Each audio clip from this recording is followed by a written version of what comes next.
Hi everyone and welcome to our Teachers and Advisors Conference talk about progression programmes. Some of you may have seen or come to the earlier talk from the Sutton Trust. This one is by two current students who've actually been part of progression programmes. They're going to talk to you a little bit more about what it was like to be students of progression programmes and obviously what they got out of it as well. So I'm going to lead them to it. So Sonia, Mariam, over to you guys. Thank you. Right. Okay. Hi, my name is Mariam. I'm currently a third year student nurse at the University of Leicester, studying the dual registration adult and mental health nursing. And good afternoon, everyone. My name is Sonia, and I'm a current first year medical student here at the University of Leicester. So we're just going to start the session off by having a quick interactive poll, if it allows that. What does anyone know about progression programs? So just like a baseline understanding of your current knowledge about progression programs. So if you've got any awareness or any understanding, if you just pop some response in the chat and we can just have a look at them. Yeah. And I think we should also have a poll saying yes or no. So if you have maybe heard about progression programs, widening participation programs. Okay, right, the polls are not working, so we'll just move on to the next slide. Thank you. Okay, we'll talk about this shortly in the presentation. Yes, I think we can move on. Yeah. Yeah, so what we have come up as a definition for progression programs. So these are widening participation schemes that are aimed at underrepresented students from year 12 to 13. And this just helps them if they want to enter higher education, but they may not actually have the opportunity to, maybe due to background, maybe due to family situations. Yeah. And we've just got a snapshot of the different types of progression programs. So we've got things like Sutton Trust, like Nicola's mentioned, you might have had a talk from them today. There's Reach for Excellence, Outreach programs, MedLeap, STEM, Pathways to Law, Access Courses, Insight Plus, Realising Opportunities, Denview, Kent to Kings, Widening Participation, Aspire, amongst others. Yeah, so together, me and Mariam, we've kind of just picked a few examples of some progression programs. So the first one we actually wanted to talk to you about was a progression program called Realising Opportunities. So I've found that this one is actually quite popular with students from across the country who want to go to different universities. So we just have a kind of a basic summary of what actually Realising Opportunities is. So this is a unique collaboration of leading research-intensive universities. So they actually work together to promote fair access and social mobility of students from groups underrepresented in higher education. So what Realising Opportunities do, they actually work with 15 different research universities. And some of these examples are King's College London, University of Leicester, so we are part of Realising Opportunities, Newcastle University, and lots, and many, many more. So this just shows that students from a range of different backgrounds, they can actually apply to a lot of different universities if they partake in Realising Opportunities. And we also found some really interesting facts about this participation program.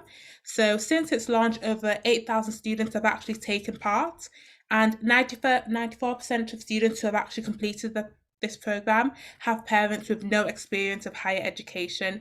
So this just again shows that this program actually does make a difference and actually does give students opportunity to actually go into higher education if they previously haven't had any relatives, family members who have actually gone to university. And we also wanted to just kind of highlight some benefits of Realising Opportunities. So one of this was when you complete the Realising Opportunities program, you will actually receive an alternative offer for your chosen degree. So we've actually got two different examples from two universities. So for example, for University of Birmingham, if you apply to study medicine, so usually the standard offer would be AAA, But if you complete the Realising Opportunities, they will actually give you an alternative offer of ABB. So again, this is actually quite a good opportunity for students to actually partake in the programme and get a lower offer with lower grades, but still study the course they want to. And then another example is the University of Leeds. What they do is, again, they actually will give you a 2 A-level grades of 40 UCAS points below the standard offer. So for example, if you wanted to study a course and the entry requirement was BBB, they would actually lower it down to BCC. So again, another great opportunity and another advantage of taking part in Realising Opportunities. Right, so we're just gonna share some of our personal experiences of taking part in the progression program. So personally, I took part in the Medridge program at University of Leicester. So it was mainly run by the Leicester University Students Union Medical Association, so the SUMA for short. It was all year round, and it was a wider participation program geared towards students that wanted to study medicine or allied health courses. So when I did mine, that was when the medical school building, which is now the Joe Davis building, because other schools use it now, like allied health. You can see the picture on your right. So it was very brand new, and we're one of the first people that got opportunities to spend time and they use all the resources. And the picture next to it was a picture I took from the lecture theatre back when I was in year 12. So like it says on the slide, we're looking at personal statement writing, and we had experts come in, we had current medical students give advice, we had academic tutors come in, and recruitment, the people from recruitment team as well came to discuss some vital information and, top tips and things to help with your application. So some of the highlights for me were the regular visits to University of Leicester. So I live in Leicester, but I wasn't so keen on staying in Leicester because I, like everyone at my age at that time, wanted to travel or go somewhere far away. But actually taking part in the Medridge program allowed me to stay back in Leicester because I enjoyed going to visit the campus. It was such a nice and friendly, supportive environment that I felt welcome. I could see myself there in 3 or 4 or 5 years. And I said to my parents, like, you know what, I know I said I didn't want to stay, but I think I'm going to stay now. So the regular visits where we did like mock lectures, we looked at ethical scenarios, things of life and death. We did ECG tracing, interpretation. We also looked at case studies, and we had clinicians that would come on to some of our sessions. So they were practicing clinicians, so they were out in hospitals, community GP surgeries, and they would come around some of our sessions and give us real life case studies that, some of our patients we saw yesterday, they came in with this diagnosis of chronic condition. What do you think? How would you diagnose them, or how would you go about assessing them, or what would be your prescription for them? Things like that. So it made it more lifelike, more practical, and it made you get ready for when you then go on to qualify as a nurse, as a doctor, as a health professional. One of the biggest thing for me during my Medridge program was a medicine calling event. So it was one of the events where we had a psychiatrist. So we had different psychiatrists come on. So they were from different fields of forensics, old age mental health team. We got child and adolescent. We had the liaison psychiatric team. So it was put an emphasis on mental health and GP practitioners, because that's where at the time, even till now, there's sort of a shortage in those professions. So there was some highlights for me in that session. I think I've got my next slide I'm going to talk about. It was really special because I got to meet really, really important people, some really significant people that had written books and written loads of journals and were quite experts in the field. The other thing I had on here was that support is readily available. Like I said, throughout all the different sessions and events we had all year round, lots of different people came on, had a chat with us, made sure we were all right with what was being delivered.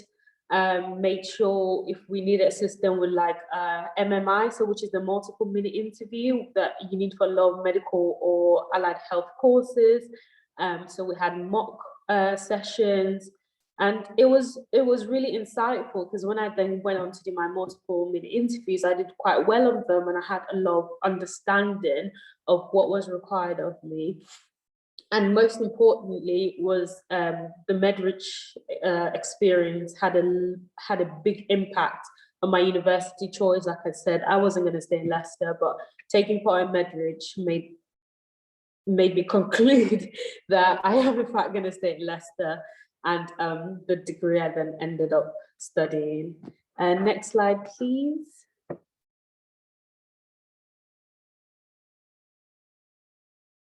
Right, so I'm just going to talk quickly about some of the perks of taking part in the progression program. So I did talk about the Medicine Calling event. So one of the biggest names that attended the two Medicine Calling events in both years was someone called Max Pemberton. It's quite a famous doctor who wrote The Doctor Will See You Now, Life of a Junior Doctor. So some really, really rated bestsellers in the country. And I was in that stage of my life where I used to read all his books. I was very keen on mental health and psychiatry, which is probably one of the reasons why I ended up going down to do dual registration adult nursing and mental health nursing. So I did during one of the sessions, I had a competition and I won a signed copy of Trust Me, I'm a Junior Doctor. I was so over the moon. I still got it framed in my house. It probably doesn't know how excited I was, but I was so happy. And there's another doctor that came, I think it was a palliative doctor, that he wrote quite a touching novel as well, but I got a copy of that. And there was the one about the Chimp paradox. So he came and delivered a lecture as well, and I got one of his books signed as well. So as a 17, 18-year-old, I was very, very excited, and I knew this is the place for me. Other things I'd say that I've benefited from taking part in the progression program is hands-on clinical simulation. So in the top, in the bottom left corner, you can see someone doing basic life support, so BLS. So part of my degree now, I do a BLS training every year, but taking part in this program already had that preamble knowledge of what to do in clinical simulation, because I've practiced it in scenarios whilst doing the Medrich program. Like I said, it was a lecture theatre in the brand new building. So it was a really nice experience because you had a massive theatre, and at that age, all you use is a classroom. So you're in the lecture theatre, there's lots of people, and you all just listen to one person. It just feels different. It's like, oh my God, it's a university. I can't wait to be there. So for me, that was really, really encouraging. And when I had difficult times at school, when I felt, or sick form, when I was like, oh, this is just stressful, just knowing that at the end of it, I'm going on to something better, something more exciting, it got me going. Another perk I'd say is networking and making new friends. So some of the people I met in that program ended up going to medicine, physiotherapy, or even went on to do further studies as well, and I'm still in touch with some of them. So just having that group of like-minded people to just share ideas with, or even just connect, and later on bump into them on campus, and they just add to your own, experience whilst you're at university. So we've been at what's it called? So like get-togethers, brunches, or even going out in the evening, just having picnics, things like that. So when you start university, it's quite daunting when if you don't know anyone from that environment, you have to make new friends or move to a different city. But I was very fortunate that some of my current friends at uni are the ones I met during the Medrich program. So like I've mentioned earlier, during the program, I was able to meet a lot of prominent individuals within the medical profession. I was very fortunate to listen to some very, very highly scholarly people. And it was just, it paved ways for me to see, these are some of the areas I can go into further down the line, which is why I said at the bottom. So increased knowledge about health professions and career paths and application process. So whilst taking part in Medrich, there was a lot about applying your personal statement, MMIs, ethical scenarios, drug calculations, your maths, work experience and insight days. Apart from all the rigorous learning and talking and scenarios, there was more down to earth things like competitions and games and quizzes, and it was more fun to learn that way, particularly at that age. And we got prizes, and I'm very competitive and I love a good freebie. So I used to work so hard in the competitions and get the prizes. I was so excited about it. So the other thing that I benefited the most from whilst thinking about Medbridge were the work experience and insight days. So I know they say it's a bit cliche, but how things are set up, if you don't know someone that's a doctor or in the medical profession, it's hard for you to get medical or work experience. So, I mean, the taboo is changing and times are changing, and more people are making it more how do I say, they're giving opportunities to other people from different backgrounds, which is sort of what this progression program is doing. So previously and traditionally, if like your mom or dad or uncle wasn't a doctor, you wouldn't have access to some of these work experiences. And no one in my family was a medical professional. So with Medbridge, I was able to go to ophthalmology, theatres. We had an insight day in ECG, cardiovascular, catheter labs. I also went to, I think I saw a hip replacement as well. And one of my friends, she fainted because she'd never seen an eye taken out before in the ophthalmologist suite. So it sort of lets you know what your tolerance levels are before you go onto the course. So one of my friends figured out blood is not her thing. So she ended up doing biomedical science instead of medicine. What else did I get? I was quite interested. Oh, I did spend some time in outpatient and clinic. So you were able to follow the patient through. So even though they've been in an acute setting where they've had treatment or they've had a surgery, we're able to see them post-op in triage, in outpatient clinic where maybe they're taking the dressing, the staples out, or they having the dressings changed, or maybe just consultation to see how they're faring, how they're doing. Because some procedures take a really long time, or the after effect of the medication can wear off a bit different. So having this outpatient appointment helps with plans and electives and things like that. So it was very handy for me to experience the whole journey of the patient, like pre-admission, post-admission, and whilst they're in hospital as well. Next slide, please.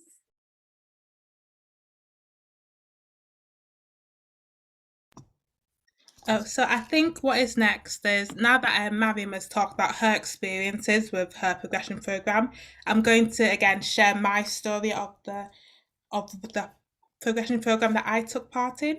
So I am originally from Leeds, so I took part in something called Reach for Excellence. So this was a participation progression program that was run by the University of Leicester's Student Talent Spotting Team. So they are in charge of year 11s, year 12s and year 13s to help them prepare for college and sixth form and then to go into higher education. So what Reach for Excellence actually is, so it's a widening participation program that's aimed to prepare year 12 and year 13 students for higher education. So usually what would happen, they would usually come to your college or a sixth form to advertise their program, and then students would actually fill in a form and apply online. But because my high school was kind of like their feeder school, I was automatically put onto this progression program because I had kind of hit all the criteria that was needed. So yeah, that's how I got into Reach for Excellence. So what usually happens with Reach for Excellence, or RFE as we used to call it, is that all the students in Leeds, Bradford, the West Yorkshire area, so they would actually come to the University of Leeds during half term, and they would actually take part in activities that were tailored to their degree. So for example, I think this was quite a good example because it doesn't have to be just subject specific. So it could be people who want to study medicine, law, dentistry. So it was kind of a program that was for for all students who wanted to gain higher education. It was less specific, so which I found really helpful, because you could actually meet with a lot of students from different paths who wanted to study a lot of different degrees. So what was really good about RFE, Reach for Excellence, was that the activities were actually quite unique. So they actually helped us with our individual UCAS applications.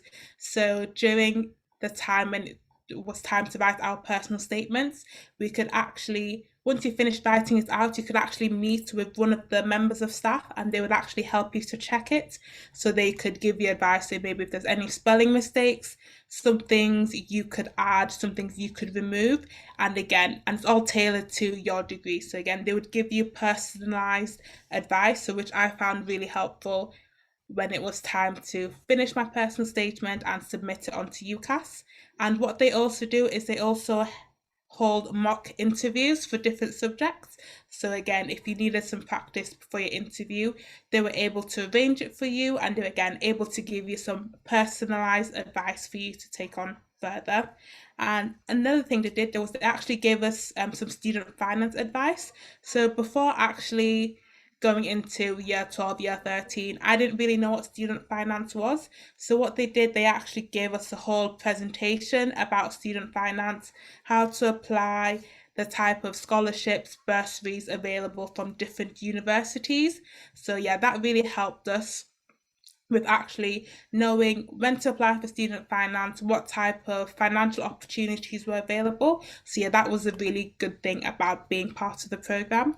And then one of the main highlights for Reach for Excellence is they actually had a 5-day summer school at the end of year 12. So once you had completed the first year, you had gone to the set amount of activities, you actually had a 5-day summer school where you could again go to the cinema, go bowling. So again, just another way for students to network, socialize. And even during those times, we would again do subject specific talks. Like, for example, we went to a medical ethics seminar where again we would listen to case scenarios and then discuss it in groups. So it's really good to get an idea of the type of things that you would be studying in your chosen degree when it's time for you to actually go to the university. So that's what I found really helpful. And what Reach for Excellence actually does, so once you have finished the 2-year progression program in year 12 and year 13, you actually automatically get enrolled onto something called the Access to Leeds scheme.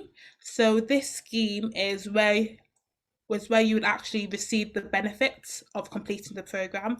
So in Access to Leeds, you actually have to complete some study modules and online workshops, and you actually have to submit a 1,250 word subject assignment. And that is again aimed to help you to prepare for higher education. So it gives students a feel of the fact that instead of going to classes every day and studying what's set on the curriculum, you would actually get the modules you can either choose, or the modules that are set. Gives you examples of how to write essays if you haven't done that in a long while. So yeah, so that's actually a few things that can help students to kind of get a glimpse into what higher education was like. So once you have completed Reach for Excellence, you get moved on to Access to Leeds. And once you've completed Access to Leeds, that is when you'll actually be given an alternative UCAS offer. So for example, I wanted to study medicine at the University of Leeds. Usually the standard offer is AAA, but now that I've completed Reach for Excellence and Access to Leeds, it will actually go down to ABB. So that is a really good opportunity to kind of take the stress off of students when revising for A-levels, knowing that now that you've completed all of these schemes, you kind of have a little bit of leeway when it comes to taking your A-levels. In case anything does go wrong, you know that I only have to get ABB instead of all 3 A's for your subject.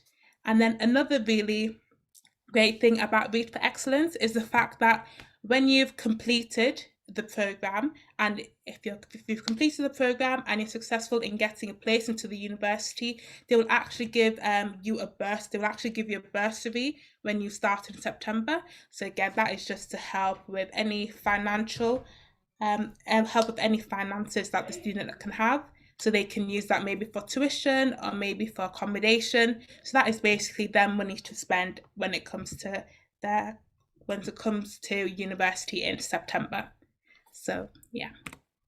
And now I'm going to talk about some of the perks I took away from being part of Reach for Excellence. So again, one of the main things was actually the one-to-one UCAS personal statement review, because when I was applying, my application date was in October rather than January. So I felt a little bit more stressed because we had to do things a little bit quicker. So once I had finished doing my personal statement and I wasn't really sure, I went to one of their personal statement reviews, and again, one of the members of staff actually sat me down. After she read it, we sat down, talked one-to-one, and she kind of highlighted areas where I could improve, expand, things that I could take away. So that really made me feel better when it came time to sending off my UCAS application. And then the second perk I took of it was actually that they held a medical multiple mini interview practice. So just like Mariam said as well. So what they had students who wanted to study medicine.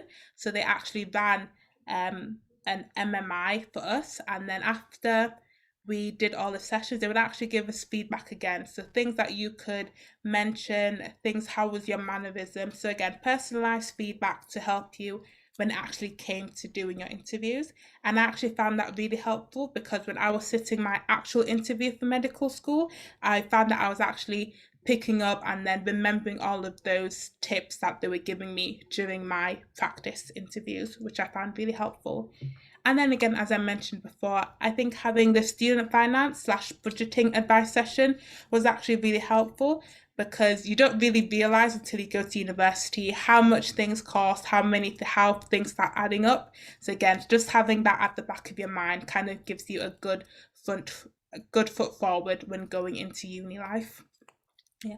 And another thing I found helpful was they actually gave us revision tips when it came time to revise for A levels. So for example, they would even give us sessions about what type of a reviser are you? Do you like using audio, visual? Are you more into reading textbooks? So yeah, they again just gave us a couple of tips and tricks on how to revise, how to take some exams to be able to again get the A-level grades that you need to go into university. And then another perk I took away from RFE was the fact that we actually got the opportunity to do a 3-day GP work experience placement. So again, just like Mariam said, I didn't have any doctors as parents, so it would have been quite hard to actually go into maybe hospital or GP without any help. So what they had arranged with GPs in the local area of West Yorkshire to be able to take some students from RFE to do some shadowing, and I was fortunate enough to get a place. So I was with different GPs for the 3 days. I was with some nurses, some phlebotomists. So again, able to look at what different people in that field and area do. And again, it's something else to talk about in interviews, talk about in personal statements. So that was a really good opportunity. And then next of all, it was the 5-day summer school I mentioned as well. So it was just a good time to kind of relax a little bit, meet new people, have some fun, whilst again looking more into what university life is like, because we actually got to stay on campus in university owned accommodation. So again, it kind of gave us a hint into what life could be like come September when it's time to start university. And then some other things I gained from taking part in Reach for Excellence was more knowledge on the whole application process and what to expect, because it's quite a while from October when you apply till around February when you get your offers. So yeah, it kind of gave me an insight into what to expect, tips and tricks when applying. And finally, actually gave me some confidence when applying to uni, taking my multiple mini interviews and starting university. Yeah, so that kind of gave me a good 360 view of what university life is like and what university life could be like.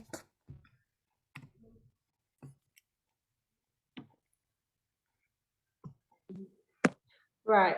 So we just got a few advice for teachers regarding progression programs. So from our personal experience, we would advise that you promote the different programs to students wherever possible. So don't limit your students. Don't say, oh, okay, you found this, I don't think it is suitable. Just assess it with them and have a chat and see the criteria. And if they fit the criteria, we would advise that you promote it to your students, particularly people from wider participation groups.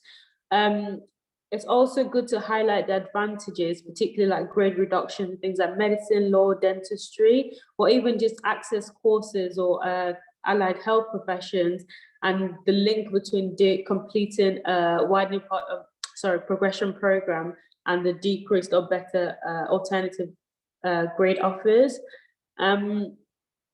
The other advantages of widening participation programs, which we found out, such as scholarships, the grants like Sonia mentioned, and taking part in summer schools. So I've not taken part in one myself, but I've seen other students take part and mentored some students in summer schools, and they did feedback that they got a lot from it, and it was reassuring and insightful for them to know that this is what happens at university, this is what a day is like, and it boosts their enthusiasm about wanting to go into university and wanting to pursue that career, that course. So I'd say highlight the advantages to your students, particularly in the areas of scholarship, grade reductions, and the summer schools. I'd also say to advise them to research the different progression programs, not just based on their degree, not just based on what person A is doing or what person B is doing, because that happens often with people that want to study medicine, is that, oh, Sonia is doing that, Mariam, I think you should do that. But I actually look at the person's interest and not just the degree, look at what their interest and what skills and what could benefit them from taking part in the progression program. I'd also say that let your students know that it's not just the educational advantages, all well and good, like getting ready for UCAS, your personal statement, multiple minute interviews or interviews in general.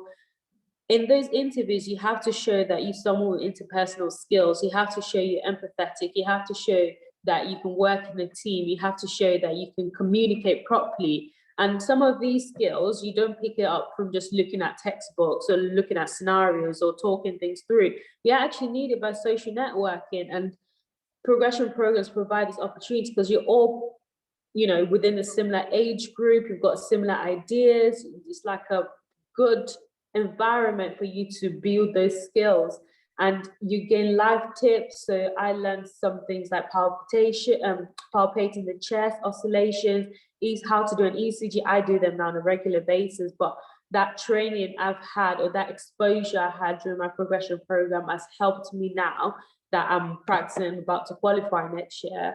So I'd say even just a consultation, even the most basic thing, hello, my name is Maria, it's still very trivial, but a lot of people miss that consultation, like, oh, hi, Mr. Malik, how are you doing today? But they forget to introduce themselves. So something very basic and simple like that, you can get it and it stays with you. It's your own experience, it's your own learning, and it would stay with you. Because one of the things I did during my metric program was, you look at, when you have a consultation, you look at what you did well and what you can improve on. So you talk about, maybe it's the body language, because a lot of communication is actually non-verbal cues. So the body language, are they taking it in? So if you're breaking distressing news, so breaking sad news. So unfortunately, in our line of work, we have to give bad news. So if in a consultation, you're saying, oh, unfortunately, we found some, pleural effusion in your lungs, you're going to need emergency treatment or chest drain. It's not the easiest thing to have when you're a chest drain. So, but being empathetic and going through the procedures, explain to them why they need to have it, and also understanding that they have the right to say no to it, and they have that choice. So when I was younger, doing MedReach, I wouldn't understand or be confident enough to have these discussions with my patients, because I'll be like, I don't feel confident enough. But taking part in MedReach, we're able to, break it down and look at why we're saying those things or why we're doing certain things, and pick up on the little cues. And when you're trying to break bad news, you're not looking at your computer, maintaining eye contact. So there's little things like that I've been able to pick up and probably still use till now. And like Sonia mentioned, budgeting and finance advice is a massive, massive one. So a lot of us are not like how to manage our finances on our own. Our parents have been doing it for us, or you're just having to deal with it some way, but you get proper advice, you know, what options are available for you depending on your circumstance.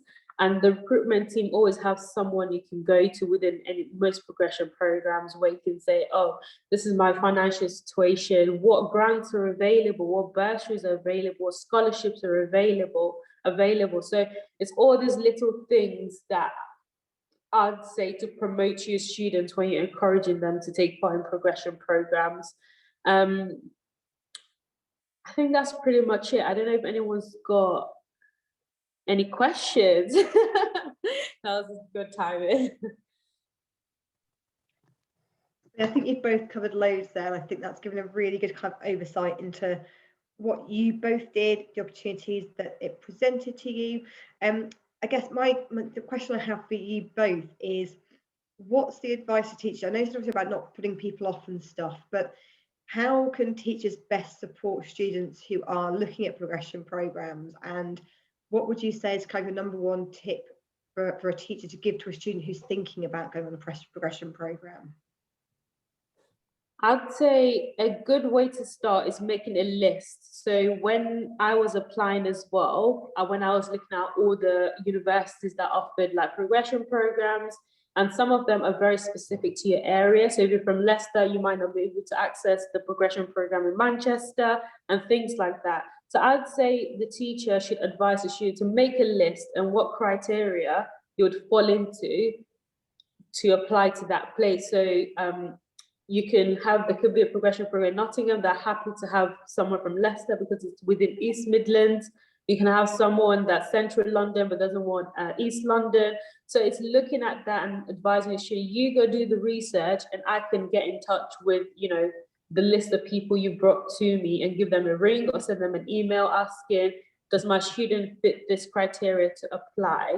And also it's just listening and acknowledging that your student wants to take that extra step, because it's extra hours in your spare time where you go and go for classes. I did a lot of weekends where all the big events where a lot of the big names were Saturdays. So it is extra time. So you acknowledge your students going out of their way to, you know, get further up and be more engaging in order to achieve their career pathways. I don't know if Sonia's got anything else to add. Yeah, I think what you've said is basically everything. And then also just if like promoting progression programs, because I know in my sixth form, not a lot of people actually knew about them or knew if they were like eligible, if they were able to. Yeah. Eligible, yes, if they're able to actually access them. So you're trying to promote anyone in your local area. And also, because I know a few progression programs have like application processes. So say if you have to write a maybe 500-word essay, maybe ask students who you know are interested in how has your essay come along? Do you need any help? Just again, just to remind them, encourage them that yes, I can help you, but you kind of have to help yourself as well. So, yeah.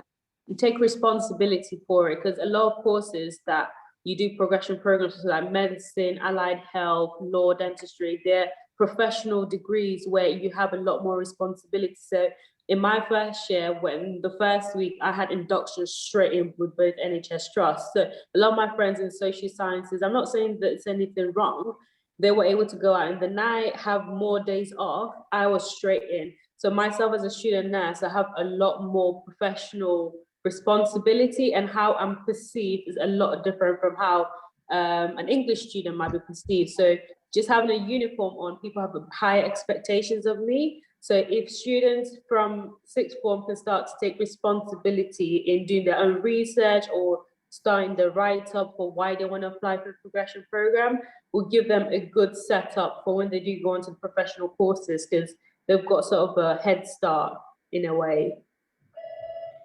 Brilliant, that's great. Thank you for that. I think it's definitely worth saying about progression programs and how, on the whole, they are for local students.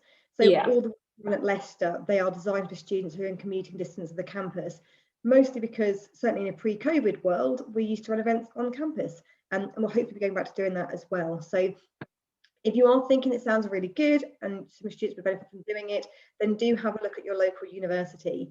Chances are they will offer something. Some will be for specific courses, some will be more generic, but it's about doing that research for you to start with in order to advise your students properly. And if you don't know anything about progression programs, get in touch with your local university. We are always happy to hear from local schools and hear how we can support them, and hopefully how we can support you as well with your students. So thank you, Mariam and Sonia, very much. That was a really insightful bit of talk all about your own experiences of progression programs and how you've benefited from them as well. I think you're both doing those professional courses that are going to lead you on to that career, which I think the progression programs have obviously helped you both with immensely. So thank you for your time, and thank you everyone for listening, and we'll hopefully see you at one of our other talks for our Teachers and Advisors Conference over the next couple of weeks. So thank you all, and we'll hope to see you soon. Bye.